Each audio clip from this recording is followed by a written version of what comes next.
नमस्कार दोस्तों, मेरे इस चैनल अभिसार शर्मा को सब्सक्राइब कीजिए। साथ ही उस बेल आइकन को दबाइए ताकि जैसे मैं कोई शो करूं सीधे आपके मोबाइल फोन तक पहुंच जाए। और आज जो मुद्दा लेकर आया हूं ना दोस्तों, उससे पहले मैं एक बात कहना चाहूंगा। मैं नहीं जानता कि team India T20 world cup जीतेगी या नहीं जीतेगी, मगर मेरे लिए विराट कोहली आप वर्ल्ड कप जीत चुके हैं। विराट कोहली अपने गेंदबाज मोहम्मद शमी के पक्ष में, उनके समर्थन में मजबूती से खड़े हैं। और कुछ दिनों पहले आपको याद होगा कि पाकिस्तान से हम जब मैच हार गए थे तो पूरी टीम में से सिर्फ मोहम्मद शमी पर हमले हो रहे थे। अंधभक्त लगातार मोहम्मद शमी पर हमले कर रहे थे और चूंकि वो एक मुसलमान है, उसे उन्होंने पाकिस्तान से जोड़ दिया था। सबसे पहले मैं आपको बताऊंगा मोहम्मद शमी के पक्ष में विराट कोहली किस तरह से खड़े हुए हैं और इसके क्या मायने हैं। आपकी स्क्रीन पर उनका बयान। टीम इंडिया मोहम्मद शमी के साथ 200% खड़ी है। मेरे लिए किसी पर उसके धर्म के आधार पर हमला करना सबसे शर्मनाक चीज है। सबको अपने विचार रखने का अधिकार है, मगर मैंने कभी किसी के धर्म के आधार पर पक्षपात करने की सोची भी नहीं है। धर्म किसी भी इंसान के लिए एक निजी और पवित्र चीज होती है। लोग हम पर अपनी फ्रस्ट्रेशन निकालते हैं क्योंकि उनको अंदाजा ही नहीं होता कि हम क्या करते हैं। इन्हें बिल्कुल भी अंदाजा नहीं होता कि क्रिकेट के मैदान में हम कितनी मेहनत करते हैं। इन लोगों को पता होना चाहिए कि मोहम्मद शमी ने हमें पिछले कई सालों में मैच जिताए हैं और जसप्रीत बुमराह के साथ साथ वो हमारे मुख्य स्ट्राइक गेंदबाज हैं। आगे ट्रोल्स को चेतावनी देकर क्या कहते हैं विराट कोहली आपके स्क्रीन पर। हिम्मत है तो शमी पर फिर से हमला करके दिखाओ, पूरी टीम उनके साथ फिर से खड़ी दिखाई देगी। मैं इन ट्रोल्स के लिए 1 मिनट भी बर्बाद नहीं करना चाहूंगा। पूरी टीम शमी के साथ 200% खड़ी है। दोस्तों, मैं आपको एक बात बता दूं, जब टीम इंडिया हारती है ना तो हमें भी गुस्सा आता है, हम भी गालियां देते हैं टीम को, हमें नाराजगी होती है कप्तान पर। मगर आजाद भारत के इतिहास में ऐसे कम मौके रहे हैं जहां हमने एक क्रिकेटर पर उसके मजहब के आधार पर इस तरह से टारगेट किया। इससे पहले भी हम पाकिस्तान से कई मैचेस हारे हैं, मगर मोहम्मद शमी पर इतनी गंदी और वाहियात ट्रोलिंग हुई थी जिसका कोई सानी नहीं है, जिसकी कोई कंपैरिजन नहीं है।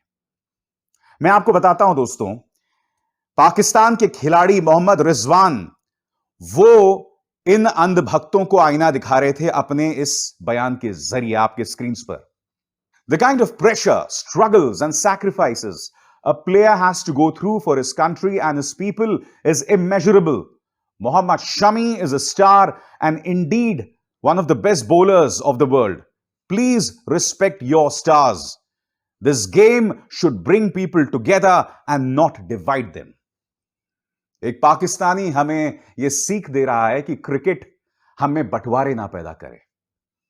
हकीकत यह दोस्तों कि चाहे खेल हो, चाहे क्रिकेट हो, चाहे राजनीति हो, हमने हर चीज को खुद को बांटने का जरिया बना दिया है। और मैं बता दूं दोस्तों कि भक्तों को प्रॉब्लम क्या है विराट कोहली से। जैसे ही भारत पाकिस्तान से मैच हारा था और पाकिस्तान ने हमें 10 विकेट से रौंद दिया था, तब विराट कोहली ने इस तरह से पाकिस्तानी खिलाड़ी को गले लगाया था।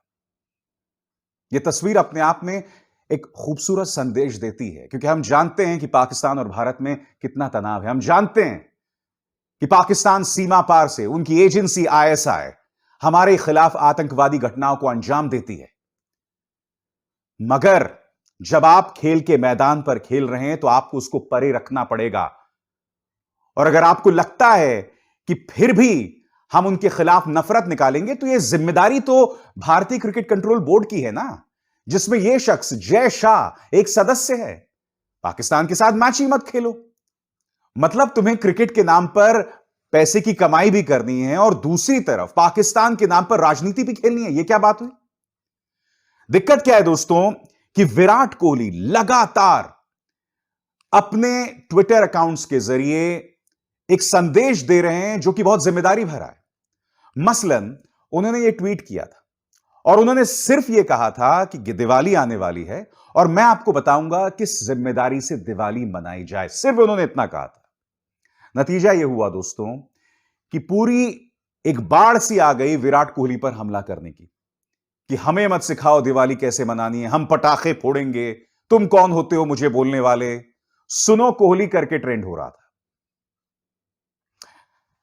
यहां पर विराट कोहली ने नाम तक नहीं लिया दोस्तों, नाम तक नहीं लिया था, ना पटाखों का ना किसी चीज का। सिर्फ यह कहा कि हम जिम्मेदारी से दिवाली मनाएं, और इस बात को लेकर इन्होंने उसकी ट्रोलिंग शुरू कर दी। मगर आपको यह समझना पड़ेगा कि अंधभक्त ब्रेन वॉश कैसे होते हैं। जी न्यूज ने कार्यक्रम चलाया शमी की फर्जी ट्रोलिंग, और इसमें यह चैनल यह बता रहा था कि देखिए साहब, एक अंतर्राष्ट्रीय साजिश के तहत यह बताया जा रहा है कि पाकिस्तान के खिलाफ जो हमारी हार हुई है उसके लिए मोहम्मद शमी की ट्रोलिंग की जा रही है, उन्हें टारगेट किया जा रहा है, और चैनल ने इसे एक अंतर्राष्ट्रीय साजिश बता दिया। यानी कि मोहम्मद शमी को पर निशाना साधा जा रहा था, गंदी गंदी बातें कही जा रही थी, और यह चैनल मोहम्मद शमी के साथ खड़े होने के बजाय उस पूरी ट्रोलिंग को ही नजरअंदाज कर रहा था। अब मैं इनका ध्यान खींचना चाहूंगा कि अगर यह बकवास होता तो आपके स्क्रीन पर सचिन तेंदुलकर आए थे मोहम्मद शमी के पक्ष में, आपकी स्क्रीन पर वीरेंद्र सहवाग उनके पक्ष में आए थे, आपकी स्क्रीन पर वेंकटेश प्रसाद मोहम्मद शमी के पक्ष में आए थे, और सबसे बड़ी बात बीसीसीआई वो भी आई मोहम्मद शमी के पक्ष में। क्या ये तमाम लोग हवा में बातें कर रहे थे? आपको समझना पड़ेगा इस पूरे नैरेटिव को। एक तरफ एक क्रिकेटर पर उसके धर्म के आधार पर उसे टारगेट किया जाता है, और फिर मीडिया खड़ा हो जाता है जो लोग उसे टारगेट कर रहे हैं उसके पक्ष में। यह अपने आप में कितनी खतरनाक बात है, आपको यह समझना पड़ेगा। मैं नहीं भूला हूं दोस्तों, अभी 2 दिन पहले की बात है, फिल्म एक्टर आमिर खान का एक विज्ञापन आता है, सीएट टायर्स के लिए वो ऐड कर रहे होते हैं। ये वो विज्ञापन है जिसका स्क्रीनशॉट आप देख रहे हैं। इस विज्ञापन में वो क्या बोल रहे होते हैं उस पर गौर कीजिए। इस विज्ञापन में आमिर खान ये बोल रहे होते हैं कि दिवाली आ रही है, सड़कों पर पटाखे मत फोड़िए, और इसके पीछे एक हेल्थ एडवाइजरी, और मैं आपको बताता हूं क्यों। क्योंकि जब आप सड़कों पर पटाखे फोड़ते हैं ना, तो उसमें 2 खतरे होते हैं। खतरा नंबर 1, कोई गाड़ी जा रही होती है और अगर आप अचानक पटाखा फेंक दें तो उस गाड़ी का एक्सीडेंट हो सकता है, नंबर 1। नंबर 2, अगर आप सड़क के बीच में रॉकेट छोड़ रहे हैं, हो सकता है कि तेजी से कोई गाड़ी आए और आपको उड़ाकर चली जाए। इन दोनों ही सूरतों में एक्सीडेंट और जान का नुकसान। यानी कि सेठ अपने इस विज्ञापन के जरिए एक जिम्मेदारी भरा संदेश दे रहा था। अब आपकी स्क्रीन पर यह है उत्तरा कन्नड़ा से भारतीय जनता पार्टी के सांसद अनंत हेगड़े। अनंत हेगड़े ने क्या किया इसके बाद कि सीएट टायर्स को एक खत लिखा कि आप लोग दिवाली पर हम हिंदू की भावनाओं को कैसे आहत कर रहे हैं। आगे वो ये भी लिखते हैं कि सड़क पर जो नमाज अदा की जाती है उस पर भी आप विज्ञापन कीजिए। दोस्तों, सबसे पहले मैं आपको बता दूं कि अगर कोई सड़क रोककर नमाज अदा करता है या किसी भी तरह का कोई धार्मिक आयोजन करता है, क्योंकि मैं देख रहा था अभी जब दुर्गा पूजा थी तो सड़कों को रोककर दुर्गा पंडाल भी लगाए गए थे। मैं मध्य प्रदेश गया था, अपने होम टाउन में देख रहा था कि गलियों को रोककर वहां दुर्गा पूजा के पंडाल लगाए गए थे। उसी तरह से मैं यह भी जानता हूं कि देश के कई ऐसे हिस्से हैं जहां पर सड़कों को रोककर नमाज अदा की जाती है। ऐसा नहीं होना चाहिए, नंबर 1। मगर प्रॉब्लम यहां कुछ और है। यहां पर आमिर खान वो विज्ञापन करके हिंदुओं की धार्मिक भावनाओं को नहीं आहत कर रहे हैं, वो सिर्फ यह संदेश दे रहे हैं कि भैया ऐसा करने से, या सीएट टायर सिर्फ यह संदेश दे रहा है कि ऐसा करने से आपकी जान को खतरा हो सकता है। मगर फिर भारतीय जनता पार्टी के एक सांसद सामने उभर कर आ जाते हैं और वो कहते हैं नहीं नहीं साहब, आप हमारी धार्मिक भावनाओं को आहत कर रहे हैं, आप हिंदुओं की धार्मिक भावनाओं को आहत कर रहे हैं। आप जानते हैं मुझे क्या लगता है? मुझे यह लगता है कि कल को आमिर खान एक कुएं के सामने खड़े होकर बोल दें कि भाई इस कुएं में मत कूदो, क्योंकि इस कुएं में कूदने से आपकी जान चली जाएगी, तो भारतीय जनता पार्टी नेता और उनके अंधभक्त ये बोलेंगे नहीं नहीं साहब, हम तो कुएं में कूदेंगे, क्योंकि अगर हम कुएं में नहीं कूदेंगे तो हिंदू धर्म जो है वो खतरे में आ जाएगा। आप समझ रहे हैं आप लोगों की भावनाओं के साथ क्या किया जा रहा है? क्योंकि देखिए, बीजेपी को तो सिर्फ पॉलिटिक्स करनी है। बीजेपी का जो मॉडल है वो बिल्कुल साफ है। उन्हें पता है कि भैया 7 सालों में हमने कोई बहुत काम नहीं किए, तो अब हम क्या करें? उत्तर प्रदेश के चुनाव आ रहे हैं, आने वाले दिनों में कई चुनाव होंगे, क्योंकि बीजेपी को क्या लगता है कि देश की जनता को 2 फाड़ कर दो, एक तरफ हिंदू कर दो और एक तरफ तमाम माइनॉरिटीज। अब जब आपके पास 80% वोट आ जाएगा तो फिर आपको क्या परवाह है? फिर आप हिंदुओं को बताइए कि साहब अगर हम चले गए तो मुगलों का राज आ जाएगा, मुसलमानों का राज आ जाएगा। ये तमाम चीजें कही जाती हैं। ये मजाक नहीं है दोस्तों। मैं आपको और मिसालें देना चाहता हूं कि ये नफरत किस तरह से हमारी नसों में भरी जा रही है। आपकी स्क्रीन पर आश्रम 3 नाम की एक वेब सीरीज पर हमला होता है और उनके जो डायरेक्टर हैं प्रकाश झा के मुंह पर स्याही फेंकी जाती है। और यह कहां होता है? यह होता है मध्य प्रदेश के अंदर। आश्रम 3 जो वेब सीरीज है वो 2 बाबाओं पर आधारित है जो इस वक्त जेल के अंदर बंद हैं बलात्कार और हत्या के आरोप में। कौन है वो 2? आसाराम और राम रहीम। मैं आपसे पूछना चाहता हूं, क्या एक बलात्कारी का समर्थन करना हिंदू धर्म के सम्मान को बढ़ाना है?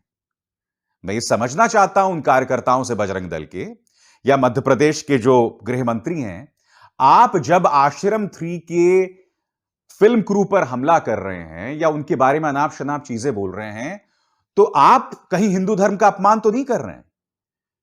क्योंकि जो बाबा लोग हमारी भावनाओं का इस्तेमाल करके भक्तों का बलात्कार और अपने समर्थकों की हत्या करते हैं, वो तो किसी भी सूरत में, उनका किसी भी सूरत में हिंदू धर्म से लेना देना नहीं हो सकता है। और फिर ये मोहतरमा है सांसद प्रज्ञा, ये कहती हैं कि आगे से जो भी कोई फिल्म बनेगी या जो भी कोई वेब सीरीज बनेगी, आप हमें उसकी स्क्रिप्ट दिखाएं। इससे बड़ा मजाक क्या हो सकता है? जो सांसद, जिसे कायदे से संसद में नहीं होना चाहिए था क्योंकि ये आतंकवादी हमले की एक आरोपी हैं, ये वो महिला हैं जिन्होंने हेमंत करकरे नाम के शहीद का अपमान किया था यह कहकर कि मैंने उसे श्राप दिया था। आज की तारीख में ये लोग हमें शुचिता और गरिमा का संदेश देंगे। ये लोग हमें समझाएंगे कि हिंदू धर्म क्या होता है। आप समझ रहे हैं कि इस नफरत में दफन होकर आप खुद का, अपने परिवार का कितना नुकसान कर रहे हैं। विराट कोहली ने सिर्फ मोहम्मद शमी का समर्थन किया दोस्तों। और मैं आपको मिसाल देना चाहता हूं ये नफरती चिंटू किस हद तक जा सकते हैं। आपकी स्क्रीन पर ये ट्वीट देखिए। Hope Virat Kohli loses every game in his life, hope he loses everything in his life, his fan wants me to die tomorrow, I can at least hope for his cricketing loss. यह आदमी 2 रुपए प्रति tweet पर बिकने वाला चिंटू यह कह रहा है कि विराट कोहली हर मैच हार जाए, विराट कोहली अपनी जिंदगी में सब कुछ हार जाए। यह है नफरत का परिणाम। कल्पना कीजिए यही बात किसी मुसलमान ने कही होती तो उस पर देशद्रोह का मुकदमा दर्ज हो जाता, उसे अब तक जेल में बंद कर दिया गया होता क्योंकि उसने यह कहा होता कि उम्मीद है विराट कोहली हर मैच हार जाए। नफरत तुम्हारे साथ यह कर रहा है। यह आदमी नफरत से इतना सराबोर है कि इसने आगे यह भी कहा कि उम्मीद है विराट कोहली सब कुछ हार जाए। विराट कोहली का एक परिवार है, उनकी एक पत्नी है, उनका एक बच्चा है। यह आदमी यह कह रहा है विराट कोहली सब कुछ हार जाए, सब कुछ खत्म हो जाए इसके लाइफ का। आपको यह समझना पड़ेगा दोस्तों कि अगर आप एक क्रिकेटर के बारे में सिर्फ इसलिए कि वो नफरत के खिलाफ संदेश दे रहा है, अगर आप ये उम्मीद करें कि वो सब कुछ हार जाए, तो इससे पता चलता है कि आप इंसान ही नहीं हैं। जब narcotics control bureau Shahrukh Khan के बेटे को फंसाती है बगैर किसी प्रमाण को लेकर और उसे जेल भेज देती है, वो 26 दिन तक जेल में रहता है, तो कुछ ऐसे लोग हैं जो घरों में बैठकर तालियां बजा रहे होते हैं। आप सोचो ना, क्या आप अंदर से इंसान रहे? आपको शाहरुख खान से प्रॉब्लम हो सकती है, बीजेपी को शाहरुख खान से प्रॉब्लम हो सकती है, मगर उन पर निशाना साधने के लिए आपने उनके बच्चों का सहारा लिया और उसको लेकर आप तालियां बजाते हैं। मैं फिर आपसे कह रहा हूं, एक राजनीतिक विचारधारा के लिए आप अंदर को खुद से खत्म कर रहे हैं। कल को जब ये पॉलिटिकल पार्टी चली जाएगी तब समाज के अंदर बने रहना और समाज के अंदर खुद को बनाए रखने में आपको बहुत प्रॉब्लम्स आने वाली है, क्योंकि आपने अंदर खुद को नफरत के जहर से पूरी तरह से भर दिया है।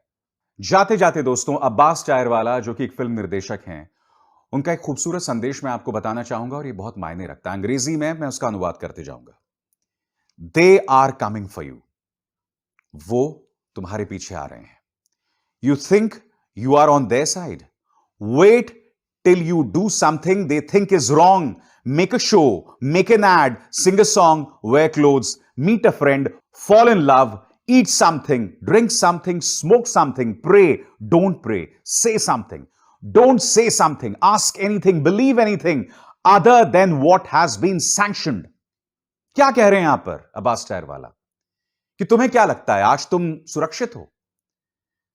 वो तुम्हारे पीछे आ रहे हैं। कल को तुम ऐसा कुछ करके दिखाओ जो उनके सोच के खिलाफ है। उनकी सोच यानी कि भारतीय जनता पार्टी और उनकी सहयोगी संस्थाओं की सोच के खिलाफ है। पूजा करो, कुछ खाओ, किसी से मोहब्बत करो, कोई भी ऐसी चीज करो जो उन्हें पसंद नहीं है और वो तुम्हारे पीछे आएंगे। आगे वो क्या कहते हैं? Not officially, of course. Officially, we are still a robust democracy. Remember? We all play together and the rules are same for all. But the playground will get smaller and the rules will get more suffocating every day. वो कहते हैं कि देखिए लोकतंत्र तो है इस देश में, मगर हमारा जो खेलने का मैदान है वो सिकुड़ता जा रहा है। हमारे लिए रोजमर्रा की जिंदगी के लिए जो नियम कानून है वो सख्त होते जा रहे हैं। आगे, and soon there will be too many rules to keep track of, too many to remember, too many to know. Hell, you'll be breaking rules you never knew existed, and many will be made after you've broken them. Read Kafka's The Trial for Help. वो कहते हैं आपको यह भी नहीं पता होगा कि आप कौन से नियम तोड़ रहे हैं। कई बार क्या होगा, आप पर निशाना साधा जाएगा और आपको बाद में बताया जाएगा कि आपने इस नियम को तोड़ा है, और आपको निशाना साधा जाने के बाद वो नियम बनाया जाएगा। You may not be next, not yet, but unless you are in the mob, your turn and your family's turn and your children's turn are inevitable. हो सकता है कि आप पर इस वक्त निशाना ना साधा जाए, मगर कभी ना कभी आप पर निशाना साधा जाएगा। जब तक आप उस भीड़ का हिस्सा नहीं हैं, आप सुरक्षित नहीं हैं। ना आप सुरक्षित हैं, ना आपका परिवार सुरक्षित है, और ना आपके बच्चे सुरक्षित हैं। अब्बास टायर वाला यही बात कह रहे हैं, और यही बात दोस्तों पिछले 3 सालों से मैं अपने कार्यक्रमों के जरिए संदेश देने का प्रयास कर रहा हूं। आपको समझना है आप समझिए, आपको नहीं समझना आप मत समझिए। इस शो में बस इतना ही। एक बार फिर मेरी आप सबसे अपील, मेरे चैनल को सब्सक्राइब कीजिए, बेल आइकन को दबाइए, ताकि जैसे ही मैं कोई शो करूं सीधे आपके मोबाइल फोन्स तक वो शो पहुंच जाए। नमस्कार।